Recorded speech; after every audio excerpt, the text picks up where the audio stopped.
I just wanted to keep you up to date on some stuff that's happening between the UK and Israel. And this was recorded on the 19th of January 2023 from the Times of Israel. It says Israeli British Prime Ministers hold first call since Netanyahu's return as premier.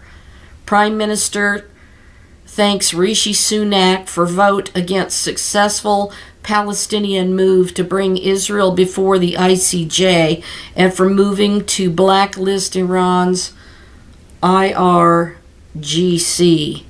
Prime Minister Benjamin Netanyahu on Thursday spoke with his British counterpart Rishi Sunak for the first time since reclaiming the premiership in late December. Netanyahu expressed his appreciation for the UK's recent vote against the successful Palestinian initiative at the UN General Assembly to compel the International Criminal Court to present a legal opinion on Israeli annexation and the legal status of the occupation, he said, according to a statement from the Prime Minister's office.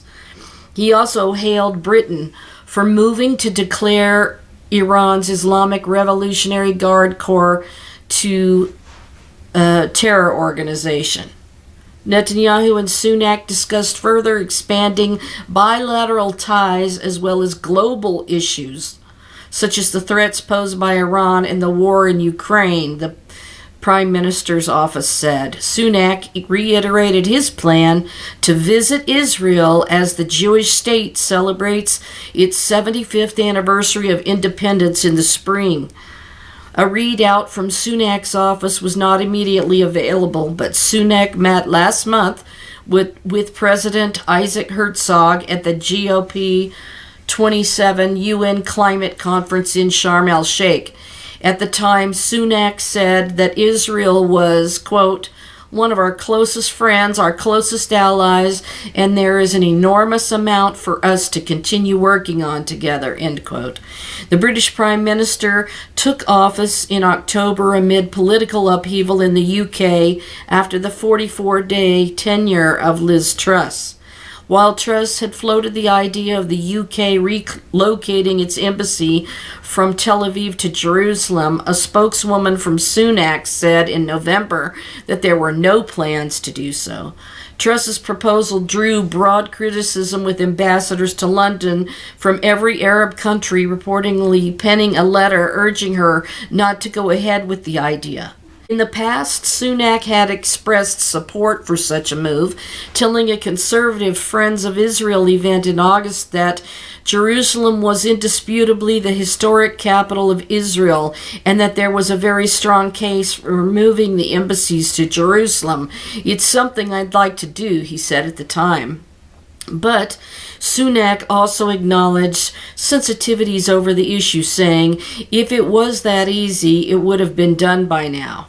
The UK's Minister for the Middle East region, Tariq Ahmad, was in Israel last week for meetings with government officials.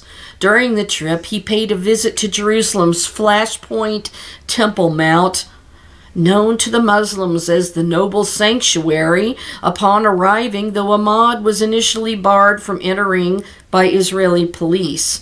Ahmad later played down the incident, telling the BBC that the holdup was due to security checks, whatever they needed to do. A similar incident took place on Tuesday when Jordan's ambassador to Israel tried to visit the site. He was held up by police, and an altercation unfolded before the envoy decided to leave the compound. He returned later in the day for an uninhibited visit, but the delay led to Jordan dressing down Israel's ambassador in Amman for the second time in weeks.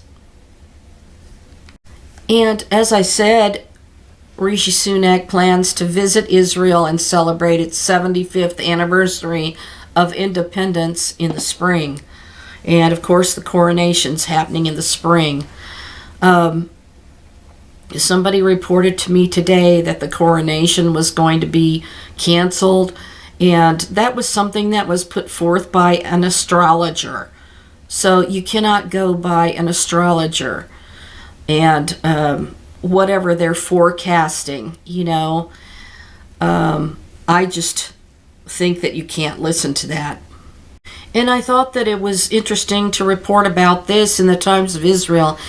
Typically, Al-Aqsa's top defender, Jordan, signals it won't dwell on spat at Holy Site. Despite scuffle between envoy and police on Temple Mount, Amman appears to be avoiding a major fight, says Israel. But wary Abdullah can only refrain from responding for so long. This was reported January 19th, yesterday, by Lazar Berman. Jordan is working to lower diplomatic tensions after its ambassador to Israel was delayed by police while visiting the Temple Mount, an Israeli official told the Times of Israel on Wednesday. A letter of rebuke Jordan's foreign ministry handed to Israel's envoy, Itan Sarkis, on Tuesday was measured and showed a desire to move on, said the official.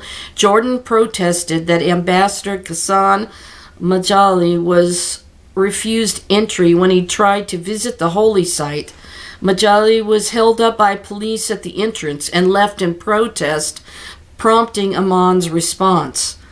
In another sign that Jordan was eager to put the spat behind it, Majali returned hours later and toured the Temple Mount, including praying at the Al-Aqsa Mosque. Jordan expressed its anger in the most diplomatic way aloud, said Amman-based journalist and commentator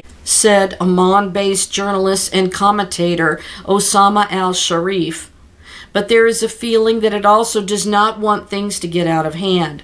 Jordan's decision to downplay the incident is notable for a number of reasons. Israel's police portrayed the incident as a minor misunderstanding, claiming that a policeman hadn't immediately recognized the ambassador, causing a very small delay while the cop consulted his commander. Had he waited a few more seconds, he could have entered, the policeman said. However, footage that emerged Wednesday showed a much more fraught encounter within the compound. An Arabic-speaking police officer hurries ahead of the ambassador after the policeman's orders to wait were ignored and blocks his path. Majali puts his hand on the officer as the cop speaks into his radio before a member of the Jordanian entourage tries to force the cop backward. The policeman aggressively shoves the Jordanian aside. Then other members of the entourage crowd around the officer to argue. Majali left the area of the Old City's Lion Gate after refusing to request permission to enter. He was accompanied by the head of the Islamic Waqf, a Jordanian-appointed council that administers the Temple Mount. Jordan's muted official reaction appears to run counter to the significance of the Hashemites' place on the Al-Aqsa Mosque. The Jordanian royal family sees its legitimacy resting in no small part on it being an effective guardian of the mosque on behalf of the Muslims around the world. Moreover, King Abdullah's personal legitimacy has wobbled recently as well. The tribal groups that have traditionally been seen as the bedrock of regime support have been increasingly critical of not only the government in recent years, but the entire ruling system. Last April, rare palace intrigue spilled into the open as King Abdullah's half-brother, Prince Hamza, was placed under house arrest. The dramatic and very public episode shone a spotlight on fissures that have the potential to cause the entire edifice of the Hashemite regime to crumble. Will they be taken out of the way as the custodians, thereby revealing the Antichrist who's going to take the reins? With Prime Minister Benjamin Netanyahu back in power, officials in Amman are keeping a close eye on Israeli actions on the Temple Mount. His right-wing coalition partners have in the past called publicly for Jewish prayer and even allegedly ritual sacrifices to be allowed on the site. National Security Minister Itamar Ben-Gvir's first visit to the Temple Mount in office led to furious condemnations from the Arab world and Jordan, which summoned Israel's ambassador for a dressing down. Ahead of Ben-Gvir's tour, Amman had signaled that a visit by the minister or moves violating the status quo, including the possibility of a diplomatic downgrade. Observers have fully expected Israel-Jordan relations to get worse after frosty ties thawed out during the Naftali Bennett-Yair Lapid administration. Any significant deterioration would complicate Netanyahu's relationship with U.S. President Joe Biden's administration, which has prioritized its ties with Jordan, would make expanding the Abraham Accords more difficult and could be a source of real unrest in Jerusalem. Jordan was already nervous over changes to the Temple Mount during Netanyahu's previous tenure. His secret 2020 visit to Saudi Arabia raised concerns in Amman that the warming ties between Jerusalem and Riyadh could lead to Israel shifting the leading Muslim role on the site from the Jordanians to the Saudis, possibly with U.S. backing. A year earlier in 2019, Abdullah said he was under pressure to alter his country's historic role on the Temple Mount, but stated that he wouldn't change his position. Jordan's Hashemite monarchy has enjoyed its unique role on the holy site, which it, not Israel, claims is custodianship since 1924. Israel captured the Temple Mount and Jerusalem's Old City from Jordan in the 1967 Six-Day War, almost 2 decades after Amman conquered it during the War of Independence of 1948. However, Israel allowed the Jordanian Waqf to continue to maintain religious authority atop the mount. Joshua Krasna, Middle East expert in the Moshe Dayan Center at Tel Aviv University, called Jordan's rule on the Temple Mount a keystone of Hashemite legitimacy. Their steadfastness in protecting the Haram el-Sharif both provides them with religious legitimacy and may help make more palatable the kingdom's unpopular relations with Israel, Krasna said. It also serves to afford Jordan a high profile and stature in the Arab and Muslim world. It is also one of the few remaining artifacts of the Hashemites' control of the West Bank and of Jerusalem, where the king's grandfather and namesake gave his life.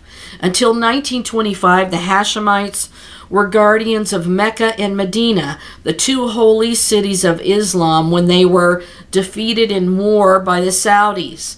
The tie to Al-Aqsa and the Haram are what is left of that lofty role, said Krasna.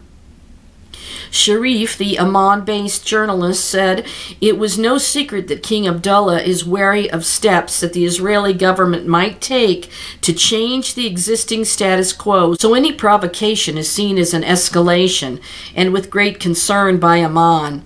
Last week, police were accused by the Waqf of holding up a visit by Lord Tariq Ahmad in the UK Minister for the Middle East region to the Al-Aqsa Mosque on Temple Mount. Ahmad later played down the incident, telling the BBC that the holdup was due to security checks, whatever they needed to do. Jordan might be willing to keep a lid on incidents for the time being, but as perceived violations of their vision of the Temple Mount status quo continue, Amman will be under pressure to respond more forcefully. Tuesday's incident was covered widely in the press, and the incident went viral. People are angry, and some lawmakers have called for the expulsion of the Israeli ambassador, said Sharif. So they obviously have people from the UK that are working with the dealings with the Temple Mount. I believe that sets everything up for, it would just be so easy for the Commonwealth of the ancient times of Israel to become part of the Commonwealth under the king, the last king, King Charles III, that they will accept as their anointed one. I did many videos about King Charles III and the revelation I had from my dream that really I didn't understand until this year when the Queen died, and when the royal cipher came out. That's when it hit me what my dream meant. So it's really interesting. I know in the verse where it talks about in 2 Thessalonians, he who now letteth will let until he be taken out of the way. And I told you that I discovered that the word letteth and let means a land lease. That, if the Jordanian king is the one taken out of the way, which has been stopping the Jews from building a third temple since 1924, then if he's taken out of the way and this king allows the temple to be built, that would set it up where he would be, taken out of the way and the man of sin be revealed, the son of perdition. So people don't realize, they say that that's an interpretation of the Holy Spirit, but there's another meaning of that verse in the commentaries of the Bible, and that is that it could be a governing body. So he who's taken out of the way, allowing the man of sin to be revealed, definitely could be the one preventing and withholding the Jews from being able to build the temple, because he's been up there, controlling it with the Waqf. This is a governmental body. If this is taken out of the way and another parliamentary monarchy takes over that they're setting up to put the king on the throne, then this could definitely tell you that the man of sin is being revealed at that time. So it's really important to pay attention to these Temple Mount events on God's holy Mount Moriah, where he said his name would be forever, because that's where he is going to rule and reign eternally from Jerusalem. And of course, he's going to make all things new. It's going to be, eventually, we're going to be in the New Jerusalem, and everything will be returned and restored to a Garden of Eden-like state. So this is really interesting, and I thought I'd share it with you today. So I'll talk to you in the next video. I hope you appreciate this work and what I'm trying to do for the Lord. Please keep me in your prayers. It's been very difficult, and thank you for that. God bless. I'll see you later.